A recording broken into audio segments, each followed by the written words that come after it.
Et salut à toi, j'espère que tu vas bien. Je trouve enfin le moment de te faire la vidéo de ma journée de trading de vendredi.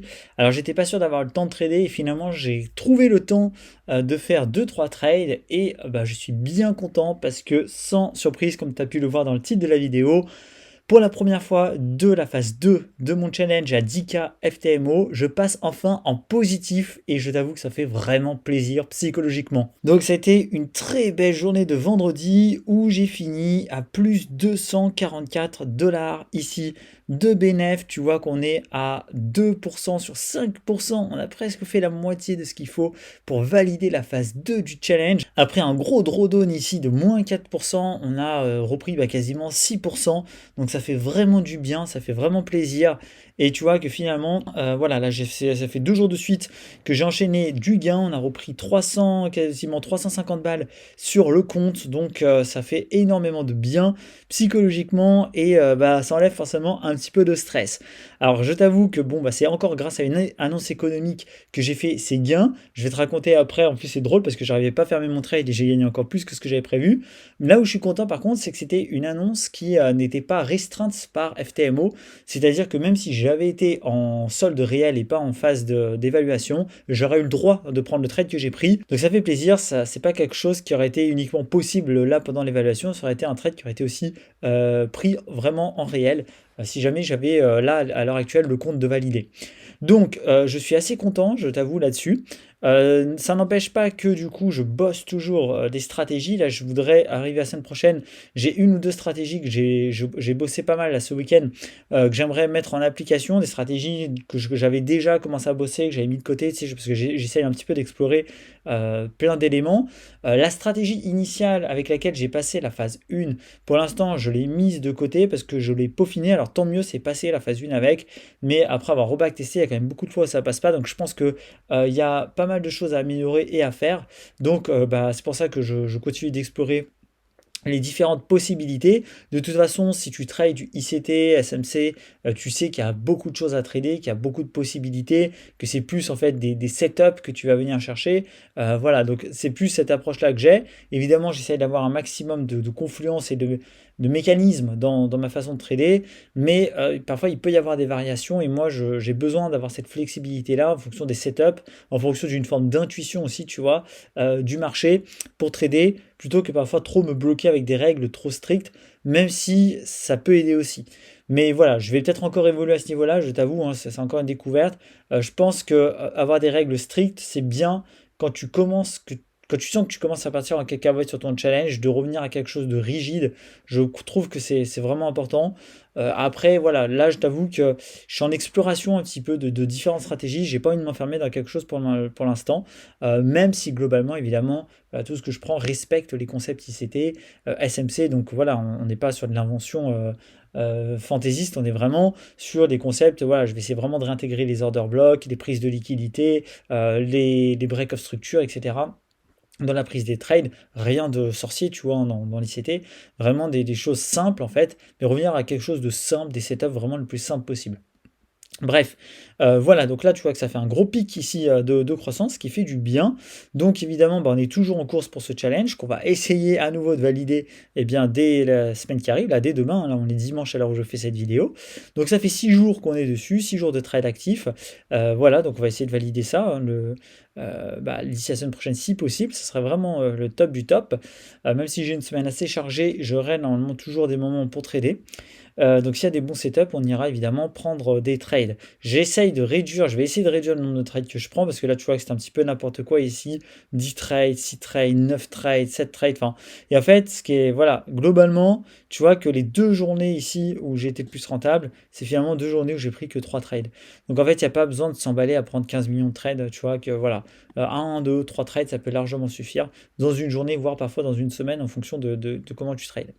Donc, les 3 trades ont été pris sur l'euro USD. Tu vois qu'on a eu 2 stop loss et une win. Là, j'étais à 0,5 de risque sur un compte à 10K. Donc, on a pris quasiment du 5-6R, si je dis pas de bêtises. Donc, un gros trade sur l'annonce. Je vais te montrer ça. Enfin, en fait, je vais te montrer ça. J'ai fait plein de backtesting ce week-end et j'ai supprimé les trades en fait, que j'ai pris. Mais j'ai essayé de te remettre ça sur les graphiques en vraiment en à peu près, bon, je t'avoue que j'ai pas la foi là de reprendre les positions exactes, mais c'est vraiment dans la philosophie ce que j'avais essayé de prendre. Donc je t'explique un petit peu ce que c'était. Donc il faut savoir que j'ai pris, en fait, là il y avait la grosse annonce économique qui arrivait à 14h30. Là-dessus, j'étais allé voir les prévisions. On était sur quelque chose de plutôt baissier pour l'euro, enfin dossier pour le dollar, donc baissier pour l'euro. Donc toutes les paires EUR, USD, GBP, USD, je m'attendais à ce que ça baisse. En plus, c'était assez cohérent parce que du coup, en fait, si on regarde en une heure, en fait, ici, tu vois que on avait fait une grosse poussée. Et en fait, du coup, si on prend Fibo, on était vraiment en premium hein, ici, tu vois, sur cette extension, cette poussée-là. On n'était pas revenu toucher encore les 50%. Et en plus, ça, c'était magnifique parce que regarde, on avait plein de FVG à venir combler. On en avait même ici dans l'OTE. Donc moi, j'avais vraiment dans l'idée, en fait, deux scénarios. J'avais soit dans l'idée qu'on aille prendre le Previous Day High avant de revenir ici, soit dans l'idée qu'on aille d'abord revenir ici avant d'aller prendre le Previous Day High. Mais en fait, qu'est-ce que je pensais? Je pensais qu'en fait, avant l'annonce économique, on allait prendre le Previous Day High parce qu'on en était vraiment pas loin comme tu peux le voir en fait, et ensuite on allait pouvoir baisser. Et donc là, voilà, c'est ce que j'ai cru à un moment donné. En fait, j'ai eu deux stop loss. Alors le premier, c'est un truc vraiment, enfin il n'y a pas d'explication sur la débilité de ce trade. J'étais là, j'avais repéré cette liquidité en 15 minutes, on l'avait pas prise. Et je me suis dit, il faut pas prendre de trade à ce moment-là, on n'a pas pris la liquidité. Et va savoir pourquoi, je suis rentré parce que là j'ai vu un swing low. Voilà, je me suis dit, ah bah ça y est, le prix va partir à la baisse. Alors que c'était évident qu'on allait venir au moins prendre cette liquidité, on était collé. Donc évidemment, je me suis fait stop loss instantanément. Donc là, c'était bien fait pour ma gueule. Enfin, ce trade n'aurait pas dû exister, ça devrait être interdit dans le code de déontologie du trading. Mais bon, je l'ai pris quand même. Donc là, j'ai pris un stop loss, mais vraiment gratuit. Par contre, là, je me suis fait avoir parce que comme tu peux le voir, on avait un magnifique breaker block ici en 5 minutes. Tu vois qu'ici, on avait un super beau breaker. Donc on a cassé à la baisse ici, on revient casser à la hausse avec un break of structure, avec de belles bougies impulsives. Donc là je me suis dit, ok, là le prix il est chaud, il va chercher le previous day high juste avant l'annonce économique à 14h30. En tout cas là ça m'y s'est fortement pensé. Et donc je me suis positionné ici en agressif, comme ça. Sur quelque chose à peu près dans ce genre-là, hein, tu vois, un truc à 3 pips à peu près, à l'entrée ici du breaker, pour aller chercher eh bien, ce previous day high à peu près ici, et avec le spread, et donc pour avoir un petit trade à 2.8 pour quasiment 3 R ici de gain. Et qu'est-ce qui s'est passé? Bah là par contre je me suis fait littéralement avoir, donc là j'attendais que ça revienne, et le prix, qu'est-ce qu'il fait? Bah là, tu vois, il a créé des trucs que j'ai pas trop aimé. Là, je me suis fait activer avec le spread, et la bougie suivante, boum, je me suis fait défoncer ici et je me suis fait sortir. Et en fait, le breaker block n'a pas été respecté. Et donc, à partir de là, ça m'a donné une belle confirmation à une heure de l'annonce que l'annonce allait vraiment être baissière. Et donc là, j'ai même pas hésité une seconde. Je me suis placé quasiment ici après avoir retracé FVG par là. Hein, j'ai dû me placer vraiment sur un truc, je sais plus comment exactement, mais sur un truc comme ça, vraiment direct. Je me suis dit, ok, breaker block qui est pas respecté, ça devient maintenant une résistance. Et ici, du coup, qu'est-ce que j'ai fait? Bah, j'ai visé tout simplement en une heure, j'ai visé ici le 50%. Alors j'aurais pu être plus gourmand, mais j'ai voulu jouer la sécurité parce qu'on est sur une annonce économique, on sait jamais, le prix est tellement volatile, on sait jamais ce qu'il peut vraiment faire. Donc j'ai fait un truc comme ça, hein, grosso modo. J'avais joué ici un 0,5, voilà, à 4 R et quelques. Donc j'avais joué ça. Comme trade pour revenir sur l'équilibrium et dans la FVG ici. Qu'est-ce qui s'est passé? Eh bien, le prix m'a donné raison. Là, ici, avant même l'annonce, on commençait à être en belle baisse. Et puis, en fait, au moment de l'annonce, comme tu peux le voir, ben, on a explosé à la baisse. Et en fait, ce qui est drôle, c'est que j'arrivais pas à sortir. Enfin, ça n'a pas pris en compte mon take profit ici. Et en fait, du coup, eh bien, j'ai réussi à sortir que à peu près par là. Donc, en fait, j'ai pris encore plus que ce que j'avais prévu parce que tu vois que si on regarde dans une heure, finalement, on est vraiment. Enfin, c'est magnifique ce qu'a fait le prix. Hein, c'était vraiment précis. C'est-à-dire que si je reprends ici un petit peu Fibo sur une heure, eh bien, qu'est-ce qu'on a fait? On est venu en fait tout simplement ici toucher quasiment les 0,88 de Fibonacci, tu vois. On est revenu en fait toucher ici cette espèce d'order block là, hein, le dernier sell avant le buy qui avait fait le BOS. Tu vois à quel point on est précis hein, si j'enlève Fibo. On a retracé en même temps toute la FVG. Donc là, on a eu quelque chose de magnifiquement précis. Et ensuite, on est allé chercher mon fameux Previous Day High. Donc en fait, on est d'abord revenu sur les 50% avant d'aller chercher le Previous Day High.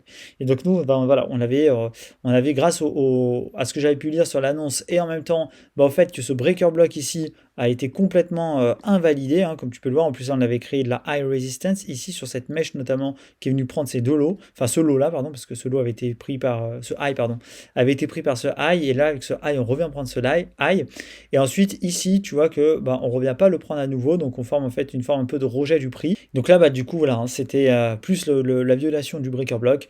Là, il y avait une grosse certitude. En plus, derrière, on a un change of character. Donc là, on avait vraiment beaucoup de confluence qui confirmait une baisse au niveau de l'annonce, hein, en plus des prévisions globales sur l'annonce en elle-même, sur le fondamental. Donc là, il y avait beaucoup de confluence et j'étais assez serein sur ce trade. Et il est bien passé. Après, j'aurais pu jouer ici le rebond sur les 50%. Mais voilà, j'aime pas après, quand je fais un gros gain comme ça, j'aime pas reprendre un trade dans la foulée. Je préfère rester sur une victoire et puis voilà. Donc voilà, en fait, tout simplement, ça a été les trades de la journée. Pas plus que ça, j'avais pas eu le temps de trader le matin. Et de toute façon, il n'y avait pas eu grand chose, me semble-t-il, hein. Souvent, avant une grosse annonce, tu vois que là, si je prends, voilà, bon, c'était très plat comme marché. Il fallait attendre évidemment l'annonce pour avoir les gros mouvements. Donc voilà pour cette journée. Donc je suis assez content sur le challenge. On est plutôt pas mal pour l'instant.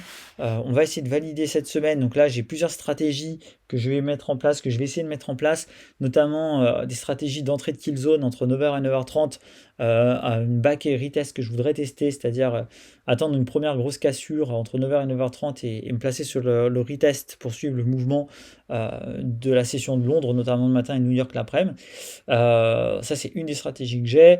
Après, j'ai des stratégies, une autre stratégie que j'ai plus au cours de la journée. Dès qu'on prend une liquidité en fait en 15 minutes, je vais essayer de surveiller après la formation d'un order block inverse en 5 minutes. Voilà, j'ai ça en tête. J'ai ces deux stratégies. Je me suis aussi acheté un template de journal de trading assez dingue que je vais commencer à remplir parce que là, mon journal de trading, c'était un petit peu n'importe quoi. Je pourrais te le montrer si tu veux, celui que j'ai acheté. Je l'ai acheté sur Etsy.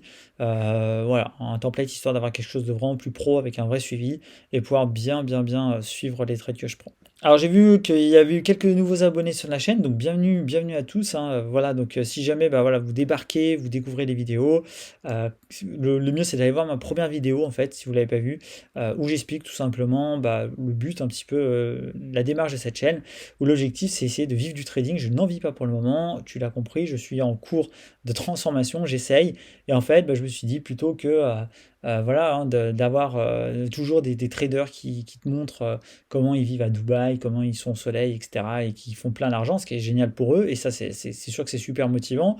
Je me suis dit ça pourrait être intéressant aussi de voir quelqu'un qui démarre de zéro et qui essaye justement d'atteindre ces résultats-là, et qui de suivre son process en toute transparence, hein, comme tu peux le voir ici. Je te montre littéralement mon premier challenge, voilà, hein, sous les yeux. Chaque jour, je fais le bilan depuis que j'ai lancé ce challenge pour que tu suives les résultats en direct. Il n'y a aucun secret, j'ai rien à vendre. Voilà, il y a vraiment, c'est le but, c'est simplement de partager l'expérience. Donc voilà. Donc si tu aimes bien, si ça te plaît, n'hésite pas à t'abonner, ça soutient la chaîne, ça lui permettra d'avoir un peu plus de visibilité et puis à mettre un petit j'aime pour témoigner du fait que tu aimes bien la démarche, ça fera toujours plaisir également. Et moi, en tout cas, je continuerai de tout faire pour te tenir à jour le plus possible, sans interruption sur les journées. Voilà, et puis si jamais il y a des journées où je peux vraiment pas prendre 10-15 minutes pour faire la vidéo, eh bien je rattraperai les jours suivants, mais en tout cas tu auras toujours le suivi du compte FTMO. Voilà pour cette vidéo, je fais pas plus long, comme ça reste digeste pour toi, et je te dis à demain pour de nouvelles aventures. Ciao ciao.